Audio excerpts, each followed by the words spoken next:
Did you know South Korea never had a found footage film till about 2018? And now this movie is actually the third rated horror movie of all time in South Korea? Yeah, let's talk about it.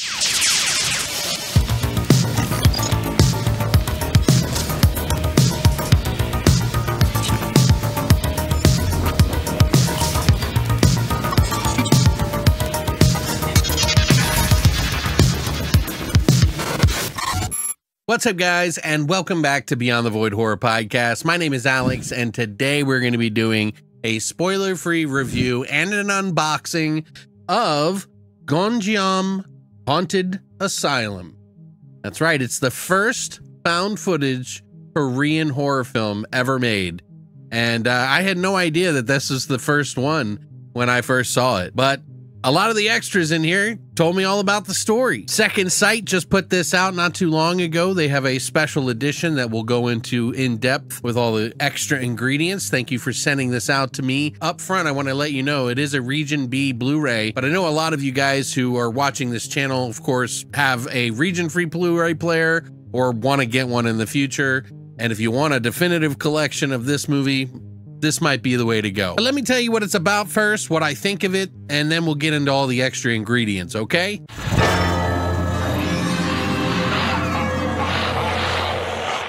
So Gonjiam Haunted Asylum came out in 2018. It is a found footage horror movie, but it is a little different in the fact that they use a little bit of a live element to it. It's essentially following a group of YouTubers who are going to this haunted location called Gonjiam Haunted Asylum. This crew on YouTube has a horror series called Horror Time, and they're going to check out this abandoned asylum to do their first million viewer live. What seems to be a fun adventure with a group of people they just met as they push deeper into the building turns into a nightmarish, hellish landscape when things turn real. Will they make it out alive? This is by director Young Bom-shik, who has done other films. He did some short stories in Horror Stories 1 and 2, which was like an anthology, I guess. He also has a new movie that I didn't even realize called New Normal that came out in 2022. That is also a horror thriller that I'm kind of curious to check out now. And when Gonjiam Haunted Asylum first came out, it had kind of a lukewarm response here in the United States. And I don't know if it's just because they didn't have the marketing out here, but it did pretty well in South Korea. Some people really liked it and some people didn't, but I think it's grown over that course of time to reach more people, kind of like the home video era, where people would see the movie in the theater, not be sure what they think of it, and then when they get it on home video, it blows up. This case, this just got more exposure, and more people found that this was a fun found footage horror movie. And I'm one of those people. Watched it again and again, and it just keeps growing on me every time I watch it. So this is a movie that is kind of a mix of grave encounters mixed with like the Blair Witch kind of vibe about it. Like there's a lot of things that happen in this movie that kind of follow some of the similar rule set of the, disorientation. People are warping in and out of areas. Things are going pretty crazy. There's a backstory of this asylum that drew people to go crazy. People who had visited there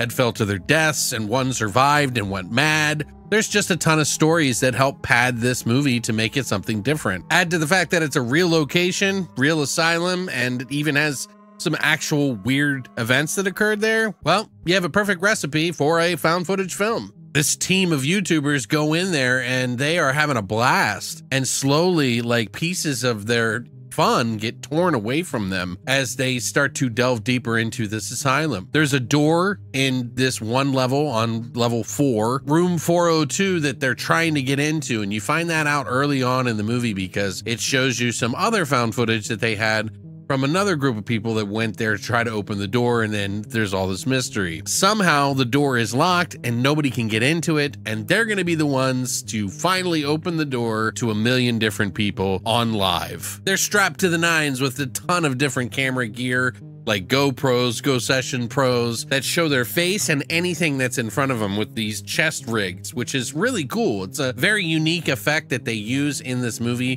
to do something kind of more modern with the found footage genre. I would say that it is found footage because of how the movie occurs and what happens, but it is live also. So is it really found if it was live?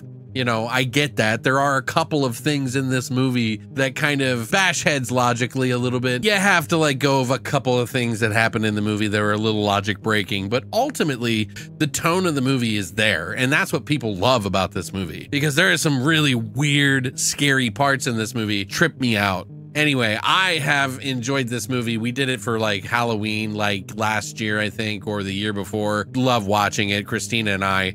And getting the special edition was actually really cool of Second Sight to send this out to us. And they always do it up, man. Second Sight has become one of the more popular collector's items for a lot of different movies. This one I would say is definitely about an 8 out of 10. Solid found footage movie that is very effective at the scares and very effective at the lore. It does take a little while to get to it, but it's not boring in the least. There's a lot of funny parts that happen in the beginning, a lot of like random things that you can see happening in the background, and the sort of like ghost lore about this is really interesting too. Plus the end is pretty sweet.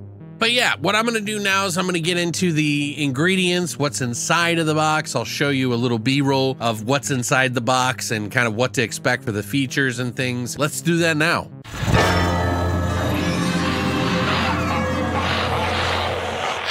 So yeah, we get the hard case, you know, very hard case. They do a nice job. They do have standard editions as well, so you can get the lower version. Like they have the limited edition, which is this, and then they have a standard edition, which just comes with the movie. I don't really think you need it in 4K, but I'm sure at some point they will. If you look at the case here, we got a nice little case. They got the little J card on here, which I always feel weird about removing for some reason. But yeah, all the extras and the features on there, plus the really cool back here. Love the red and the gray. It really works with this movie in particular. We get all the ingredients here, which are some cards, you know, the movie itself, and of course the booklet that comes with it that has a bunch of different people writing for it. The case for the movie here is, they have a gray case. Cover art is only one-sided. It is not two-sided. And then they have the Gonjiam disc in there.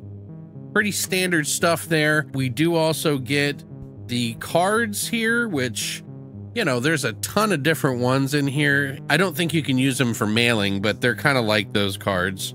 There is 6 cards in all, and as you can see, there's different art on each one of these. Pretty cool, you know, vertical and horizontal, of course. We also get the booklet here, which is pretty thick, and it has artwork and writing from quite a few different people on here. I'll go over that in a little bit here. It says it in the beginning here. You can see the contents where it's Hell Joseon Gonjiam Haunted Asylum by Amber T. The Legend of the Legacy of Gonjiam Haunted Asylum by James Marsh. Based on a true story, How Gonjiam Haunted Asylum Mines History for Complex Scares by Megan Navarro, who is a, you know, a popular reviewer and journalist. We got Technology in East Asian Found Footage Films by Sarah Appleton, and the acknowledgments and post credits. And it's a really good book on this movie. There is a couple of other things that you can include in here, including some commentaries and things, and I'm going to go over that with you now. These are the features that are on the disc. It is just the Blu-ray disc, so it has everything all on one. First of all, this is aspect ratio 185:1. You get 1080p. It's at 23.98 frames per second. The DTS HD Master Audio 5.1. They have Korean with English subtitles. The main feature is about 94 minutes. And again, region B. We get some of the special features, which is the new audio commentary by Mary Beth McAndrews and Terry Mesnard. I didn't get a chance to listen to that, but I did watch Fear the Unknown, which is sort of a short documentary with Zoe Rose Smith on Gonjiam Haunted Asylum, and she will compare all of the different like real life locations that have impacted cinema and like how it's important to a lot of found footage these days to have like an actual physical location that people can bounce off of. Although I would think it's a problem when it comes to like movies getting popular and then people wanting to go to them. But she goes over different places like the Enfield and, you know, Amityville and things like that. We also get archive featurettes, the beginning of the rumors, the history. They got the new faces, which is all the cast, the Sanctum of Horror, the truth of the ghost lore, the live recording and the press conference and trailers that are included. And of course, the limited edition, the special edition here that I'm talking about, this limited edition comes with the slipcase, the artwork by Luke Headland, the 70-page booklet of all the new essays. So it's a pretty packed release, very similar to a lot of their other releases. But, you know, if you're a fan of this, this is definitely a nice set to have. And I believe they still have some left. So if you want to order one from like Diabolic DVD, who are kind of like a halfway point in between. But again, this is Region B. So you have to have a Region B player. 4Ks for the most part, like 99.9% of the time, are region free, but Blu-rays, they still have regions. But yeah, that's everything. Thank you so much, Second Sight, for sending that out to me. Really appreciate them reaching out across the pond to us, because we do have a lot of fans of Second Sight out here in the United States. And a lot of my close friends, we like to order from them because we're collectors, a lot of us, and we like to get these things. And I hope you'll enjoy this one as well too.